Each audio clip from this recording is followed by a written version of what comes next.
Hello students, मैं professor Gautam पाल आज आप लोग के साथ एक नए वीडियो से सीक्वेंस एंड सीरीज के कुछ और एग्जाम्पल आपके साथ शेयर करूंगा।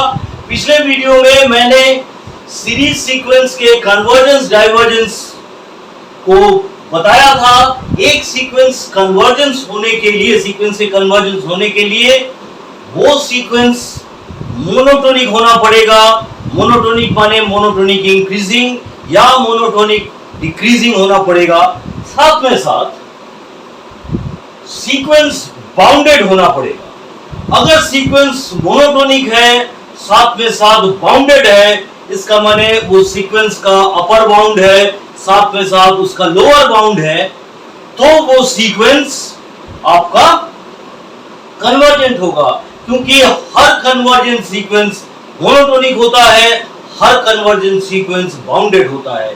बाउंडेड और कन्वर्जेंस दोनों एक साथ हम लोग प्रूव करेंगे।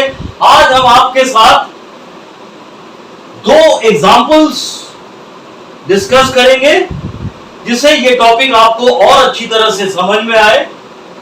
मेरे इस टॉपिक को अच्छी तरह से समझने के लिए मेरे वीडियोस को सब्सक्राइब करिए, शेयर करिए और मैक्सिमम लाइक करिए, जिससे कि मैं और अच्छे वीडियोस और अच्छे प्रॉब्लम्स आपके साथ शेयर कर सकूं, जिससे आपके कॉन्सेप्शंस को और अच्छी तरह से मैं बिल्डअप कर सकूं। तो पहले देखिए बच्चों, यहां पर आपका एक एग्जांपल है जिसमें आपका Sn+1 गिवन है 2 - 1/Sn। उसके साथ फर्स्ट टर्म जो सीक्वेंस का दिया हुआ है S1 है आपका 3/2, और आपको यह भी प्रूफ करना है कि limit n tends to infinity Sn आपका 1 होगा। सो 1 इसका लिमिटिंग वैल्यू है। यहां से देखकर ही आप समझ सकते हैं कि फर्स्ट टर्म आपका 3/2 है और आपका लिमिटिंग वैल्यू 1 है, इसका माने 3/2 बड़ा है 1 से, तो आपका सीक्वेंस ग्रेजुअली डिक्रीजिंग होगा। ये ग्रेजुअली डिक्रीजिंग को आपको चेक करने के लिए मैं यहां पर लिखता हूं S2 - S1। मैं अगर दिखाऊं आपको कि S2 S1 से बड़ा है तो मैं बोल सकता हूं कि सीक्वेंस मेरा मोनोटोनिक डिक्रीजिंग है। यहां पर देखिए, अगर मैं यहां पर n = 1 पुट करता हूं तो आपको S2 मिलता है, और S2 होगा आपका 2/2 - 1/S1 माइनस ऑफ S1। ये वाला माइनस S1 को मैंने यहां लिखा है। इसको अगर सॉल्व करता हूं तो आपका एलसीएम होगा S1, ये होगा आपका 2S1 - 1 - S1²। यहां पर अगर हमने माइनस साइन कॉमन लिया तो आपका ये हो जाता है S1 - 1 का whole square divided by S1। अभी आप देखिए S1 का वैल्यू आपका 3/2 है, तो 3/2 - 1 हाफ होता है, वो पॉजिटिव है।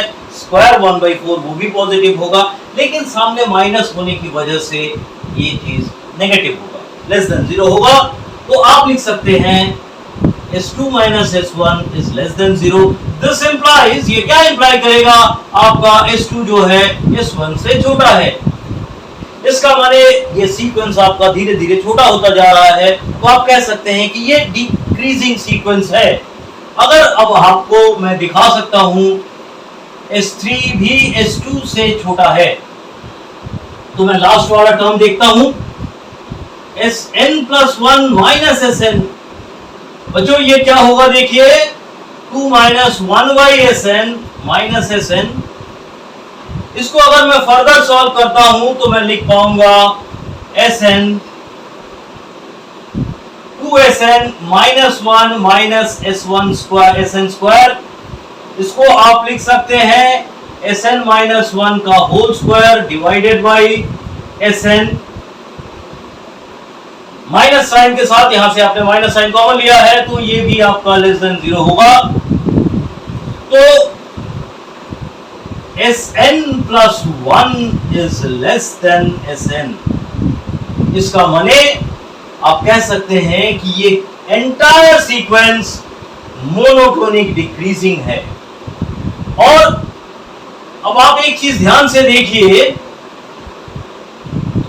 आपका ये Sn जो है ये आपका पॉजिटिव होना चाहिए।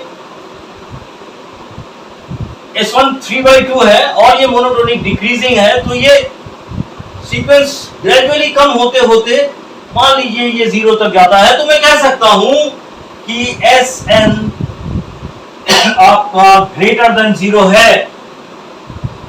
और आप इसके साथ ये फर्दर ऐड कर सकते हैं 0 less than Sn less than आपका 3/2। ये सीक्वेंस आपका 0 से बड़ा है, 3/2 से छोटा है, इसका माने ये बाउंडेड है, छोटा है या इक्वल भी कह सकते हैं आप इसको। तो ये सीक्वेंस आपका बाउंडेड है, ये आपका अपर बाउंड है, ये लोअर बाउंड है विथ मोनोटोनिक डिक्रीजिंग, और ये बाउंडेड होने की वजह से ये सीक्वेंस आपका कन्वर्जेंट हो जाता है। अब आपको लिमिटिंग वैल्यू कैलकुलेट कैसे करेंगे बच्चों, ये दिखाऊंगा।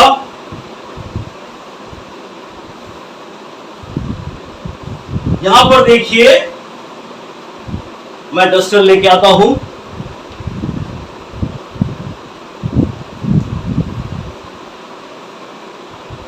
बच्चों ध्यान से देखिए,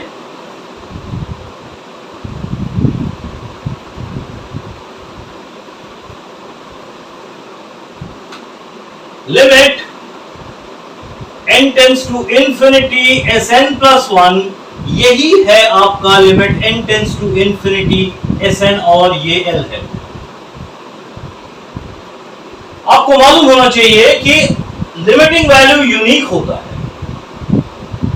n टर्म्स का भी जो लिमिट होगा, n प्लस 1 टर्म का भी वही लिमिट होगा, क्योंकि लिमिट यूनिक है।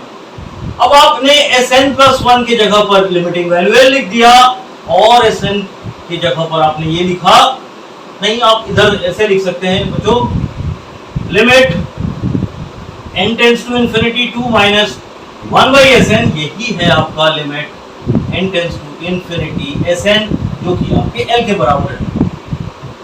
अगर मैं यहां पर इसको लिखता हूं 2 minus 1/L is equal to L, तो आपका यहां पर हो जाएगा 2L minus 1 divided by L is equal to L। आप लिख सकते हैं L square minus 2L plus 1 is equal to 0। आप लिख सकते हैं L minus 1 whole square is equal to 0, so L is equal to 1। यहां पर आपका लिमिटिंग वैल्यू 1 हो गया, तो यहां पर L का वैल्यू 1 है। तो limit n tends to infinity Sn is equal to L is equal to 1। तो ये जो सीक्वेंस है ये आपका कन्वर्जेंट है। वो किस पॉइंट पर कन्वर्ज कर रहा है, ये 1 पर कन्वर्ज कर रहा है, क्योंकि ये सीक्वेंस आपका मोनोटोनिक डिक्रीजिंग है, बाउंडेड है, इसलिए ये कन्वर्जेंट है। नेक्स्ट एक और एग्जांपल आपको दिखाता हूं, ये भी बहुत अच्छा एग्जांपल है बच्चों।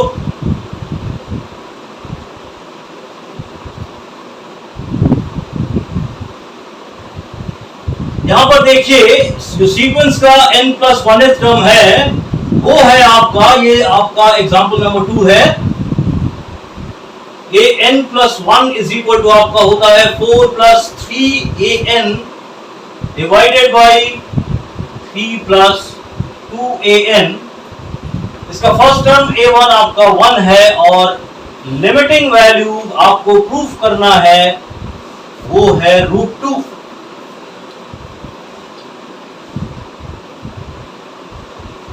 पहले तो बच्चों ये हम शो करेंगे कि ये मोनोटोनिक इंक्रीजिंग है या डिक्रीजिंग है, उसके बाद हम और फर्दर आगे चलेंगे। देखिए, हमने यहां पर n is equal to 1 put किया। n इज इक्वल टू 1 वाले आपका पहला टर्म वो है आपका 1, तो आपको ये क्या मिल जाता है, यहां पर ये a2, माइनस ए वन अगर मैं देखता हूं तो ए टू के जगह पर होगा 4 plus 3a1 by 3 plus 2a1 minus a1। इसको अगर फर्दर सॉल्व किया गया तो बच्चों ये आपका होगा 3 प्लस 2a1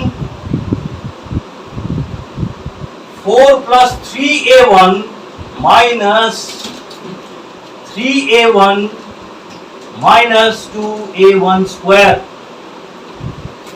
बच्चों 3a1 माइनस 3a1 कैंसिल हो गया और यहां देखिए आपका a1 का जो स्क्वायर है वो 1 है, क्योंकि यहां a1 1 है तो आपके पास मिल गया यहां पर। अगर मैंने यहां से 2 कॉमन लिया तो 2 minus a1 square divided by 3 plus 2a1। अगर मैं यहां पर a1 is equal to 1 put करता हूं तो बच्चों ये ग्रेटर देन 0 होता है for a1 is equal to 1। इसका मतलब मैं कह सकता हूं कि a2 minus a1 greater than 0, so a2 is greater than a1। बच्चों ध्यान से देखिए, ये सीक्वेंस सेकेंड टर्म पहले टर्म से बड़ा हो गया। इसका मतलब मैं कह सकता हूं कि ये सीक्वेंस आपका इंक्रीजिंग होने की ओर है, क्योंकि पहला टर्म आपका देखिए यहां पर बच्चों 1 है और लिमिटिंग वैल्यू √2 है। √2 का वैल्यू 1 से ज्यादा होता है और ये सीक्वेंस आपका ग्रेजुअली इंक्रीज कर रहा है। ठीक है, इसी तरह से प्रूफ किया जा सकता है a3 is greater than a2 और ये भी प्रूफ किया जा सकता है बच्चों an प्लस 1 माइनस an, ये भी आपका ग्रेटर देन 0 होगा। अगर मैं यहां पर लिखता हूं तो आपको मिलेगा 4 plus 3an by 3 plus 2an minus an। आपको मिलता है बच्चों देखिए 4 plus 3an minus 3an minus 2an square divided by 3 plus 2an। बच्चों ये कैंसिल हो गया, आपको मिलता है 4 से अगर 2 मैंने कॉमन ले लिया तो an यहां पर होगा आपका 2 minus an square by 3 plus 2an। बच्चों ये अगर ग्रेटर देन 0 होता है, इसी के तरह से मैं इंडक्शन से भी बता सकता था, तो आपको मैं कह सकता हूं an plus 1 is greater than an। सो आपका सीक्वेंस मोनोटोनिक इंक्रीजिंग।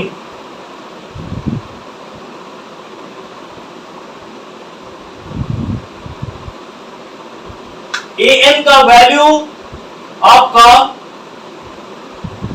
√2 से अगर कम है तो ये पॉजिटिव होगा। हाँ, आपका ये अगर an देखिए बच्चों √2 से कम है तो, अगर ये √2 से कम है तो ये आपका डेफिनेटली पॉजिटिव होगा और ये मोनोटोनिक इंक्रीजिंग होगा। नेक्स्ट मैं कह सकता हूं बच्चों ये जो सीक्वेंस है, ये देखिए सीक्वेंस an, ये आपका फर्स्ट टर्म आपका 1 है, तो मैं कह सकता हूं ये 0 से बड़ा और √2 से छोटा है। इसका मतलब क्या, ये इसका लोअर बाउंड ये इसका अपर बाउंड हो गया, तो ये सीक्वेंस आपका बाउंडेड हो गया। Every bounded sequence is convergent, या कह सकते हैं every convergent sequence is bounded with monotonic increasing और डिक्रीजिंग। तो आपका ये जो सीक्वेंस है ये आपका कन्वर्जेंट हो गया। बच्चों अगर मैं इसका अब लिमिटिंग वैल्यू कैलकुलेट करता हूं तो देखिए क्या होना चाहिए, limit n tends to infinity, ये n प्लस 1 जो है वही है limit n tends to infinity an, यही आपका l है। तो यहां से आप लिख सकते हैं limit n tends to infinity 4 plus 3an by 3 plus 2an, यही आपका L के बराबर है यहां पर। और यहां पर अगर मैं लिखूं बच्चों 4 plus 3L by 3 plus 2L is equal to L, तो मुझे यहां मिलता है, देखिए 4 plus 3L is equal to 3L plus 2L square. अगर इसको मैं इस तरह से एक तरफ कर दूं, ट्रांसफर करने पर आपको मिलता है 2L square plus 3L minus 4 is equal to 0। ये कैंसिल हो जाता है बच्चों, तो L square minus 4 is equal to 0, तो आपका होता है L is equal to plus minus 2 plus minus, यहां पर बच्चों 2 कॉमन लेने से आपका ये 2 हो जाएगा। हाँ, तो ये आपका प्लस माइनस √2 आता है, क्योंकि ये सीक्वेंस आपका पॉजिटिव सीक्वेंस है, नेगेटिव लिमिट यहां पर नहीं है, तो यहां पर आपका L इज इक्वल टू √2 हो जाएगा। नेगेटिव वैल्यू हम इग्नोर करेंगे, नेगेटिव हो नहीं सकता। तो यहां पर बच्चों देखिए, ये मैंने प्रूफ कर दिया, limit n tends to infinity an is equal to √L। आशा करता हूं बच्चों ये प्रॉब्लम आपको समझ में आया होगा।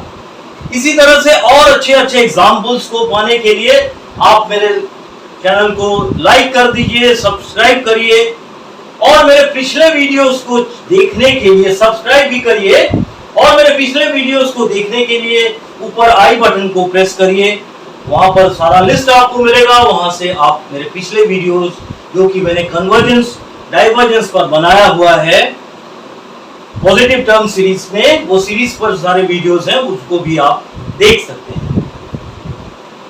होप आपको ये सारे समझ में आ रहा है।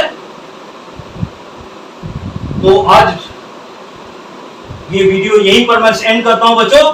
Thank you very much.